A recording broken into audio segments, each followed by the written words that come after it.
皆さんごきげんよう、上川薫です。今回取り上げる話題は自民党総裁選です。9月12日からいよいよ自民党総裁選告示日、そして本格的な論戦が始まっていきます。今回の動画では最終的に誰が出馬するのか、そしてどのような票の動きになるのか、現在のところ情勢を解説しておきましょう。自民党総裁選2024公式サイトがこちらです。9月12日告示、候補者推薦届で受付、そして9月26日に党員投票締め切り、27日が議員の投票及び開票のいわゆる本番です。当初出馬を予定していた、もしくは出馬したいと表明していた人たちの一覧がこちら。最終的にコロナ禍で現在のところ出馬できないという話になっているのは、下の段の斉藤経済産業省と野田聖子氏、それと青山茂春氏、この3名については、現在のところ推薦人20人を確保することができていない状態。野田聖子氏、斉藤氏については、正式に出馬を断念することを発表しています。そのため、今回の自民党総裁選は9人での戦いとなります。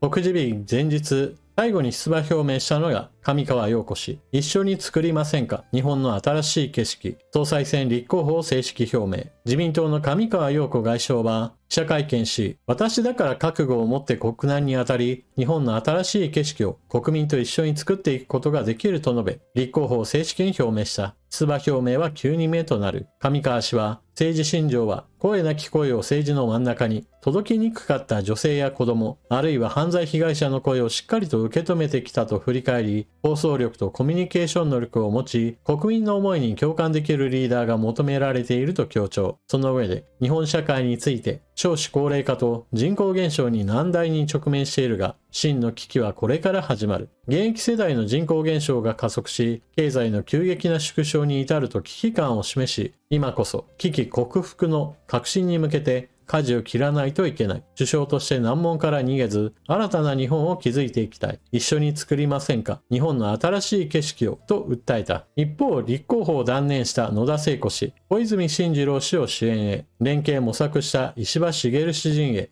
はしご外された。自民党総裁選への立候補を断念した野田聖子氏は、政策面で近い小泉進次郎氏の推薦人となって支援する考えを明らかにしたが、党内では波紋も広がっている。国会内で記者会見した野田氏は、小泉氏が選択的夫婦別姓に1年以内に決着をつけると明言したのが大きな決め手になったと語った。小泉氏も視察先の新潟県長岡市で母親みたいな位置づけで支えると言ってもらった。大変心強いと記者団に述べた。一方、野田氏が小泉氏の選対本部長に就く案が一時浮上したが、小泉氏の陣営を含め党内から反発の声が上がり見送られた。党関係者によると、野田氏は推薦人集めを続けながら合流を見据え、複数の陣営と接触し、石破茂元幹事長と連携を視野に入れた協議も進めていた。石破氏の陣営幹部は一緒にやれると信じていたが、はしごを外されたと憤る。野田氏に近いベテランも自分のことしか考えていない動きだと突き放した。野田氏が出馬するにあたって推薦人を確保することができなかったというわけですが、一時は斉藤経済産業省と共に話し合って推薦人を何とか一人分だけでも集めようという動き、こちらについても報道されていました。しかし話し合いは決裂したと言われており、その上で今回野田氏は小泉氏を支援する話へと現在のところは落ち着いています。それでは自民党総裁選、どのような内容を最も議論してほしいか、世論調査が行われています。最新の JNN の世論調査で最も議論してほしいテーマを一つだけ聞いたところ、トップは年金、医療、介護などの社会保障対策で 19.9%、2位は物価高対策 19.5%、3位は賃上げなどの景気対策 16.1%、4位は少子化対策や子育て支援 13.5%、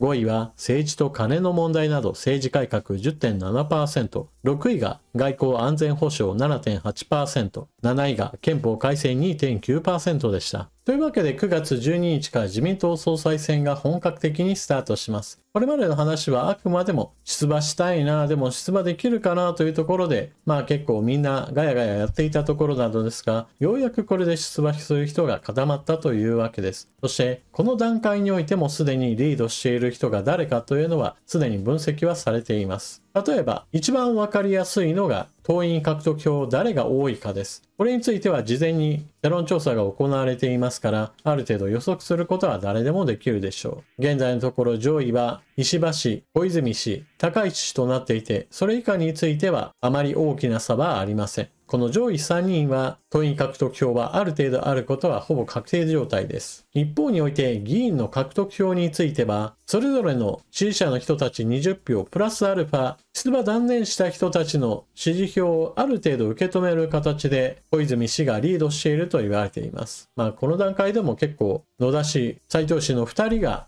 支援に回るとなれば、結構な差のようにも思います。また全体の状況としても無視できないのが彼を後押ししている大物人物です。今回の自民党総裁選、多くの人たちが出たわけですが、これは自民党の派閥の存在がかなりうやむやになったことが大きく影響しています。これまでの総裁選においては、派閥の領袖と呼ばれるような人物が自分の派閥からは誰を出そうかといったことを事前調整した上で出馬してきますし、また他の派閥の領袖と話し合った上で誰を総裁に押し上げるかといったことがある程度話し合いが行われていました。ところが今回はそのような枠組みが大きくなくなってきたことからこれだけの人が出てきました。しかし、だからこそ力を得た人物がいます。それが無派閥という派閥をふんわりと形成してきた菅氏の動向です。今回菅氏は小泉氏の支持を表明しています。これもまた野田聖子氏が勝ち馬になるだろうと思って支援に回ってきた理由の一つだと私は見ています。ですから小泉氏の言動、そして論戦においてどのような評価を受けるかというのを中心としてこれからの自民党総裁選は進んでいくことになるでしょう。また一方で自民党の内部において政権批判票を受け止めるような形で政権批判を行ってきた石破氏の場合だと党員票はある程度獲得できるだろうというのはこれまでの総裁選においてもある程度実績があります。ただし同時にこれまでの総裁選において議員票が集まらないから総裁になれず総理にもなれないということが実績として残っており、この状況それ自体が何か変わったわけではありません。今回においても党員票をある程度獲得しつつも議員票を得られず、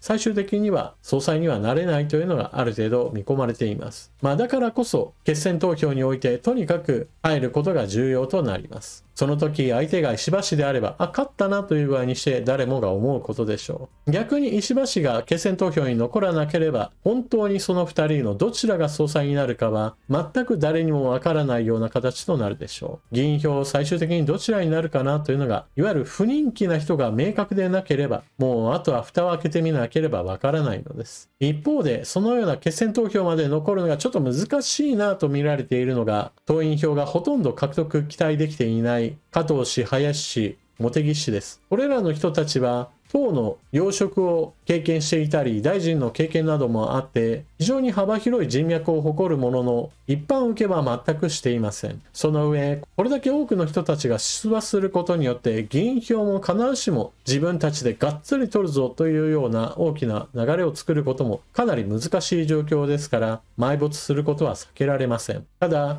これらの人たちの狙いとしてはまだまだ先があります。なぜならば今回は派閥の形というものがぐちゃぐちゃになったからこそこれだけの人たちが出ているわけですが、私は自民党では派閥は復活すると考えています。結局人間の集団というものはある程度の人たちにまとまってくるものです。それは別におかしなことではありません。問題なのは派閥がある程度利権などを握って政治を腐らせることが問題であって、政策集団としてのまとまりができること、それ自体は悪いことではないのです。ですから今回は派閥の影響力がなかったとしても、次回の総裁選には必ずのようにある程度の派閥や政策集団ごとのまとまりができることによって今回のように多くの人たちが出馬することは考えられません。そのことを見据えて今から総裁選に出て、前回出た今回も出るぞといった形で総裁を目指す道というものがこれからの政治活動において重要だというふうに彼らは考えているでしょう。また、今回総裁選に出ることによって自分の考えや政策を明らかにすることによって、より重要なポストを望んでいる、もしくはそのように扱われることを望んでいるという人も当然いるでしょう。総裁選に出るということは、その人にある程度の支持者がいますよということを示しているわけなので、新しい内閣が出てきた時に誰を取り込んで自分の味方にするか、もしくは敵にしないかといったことを考えなければなりません。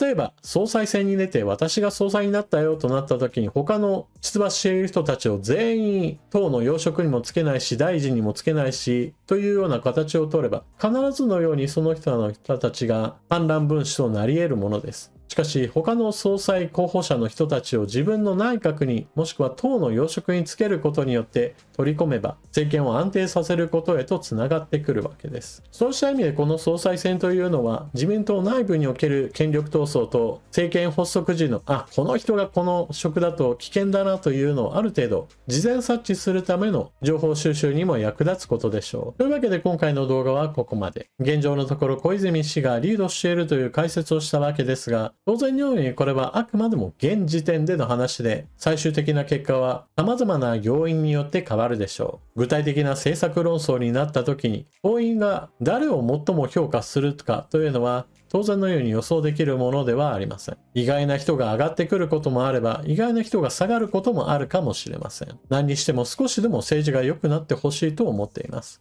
ただ、それがうまくできないだろうと思っているからこそ、私は自民党支持者ではないわけなので、私は私なりの形で政治的な発言をしつつ、国際情勢や日本の政治についての解説をしていこうと思います。それでは動画は最後までご視聴いただきありがとうございました。チャンネル登録していない方はぜひともチャンネル登録していってください。そして動画を見終わったら評価ボタンのクリックと、あなたの感想コメントをよろしくお願いします。それでは次の動画でまたお目にかかりましょう。またね。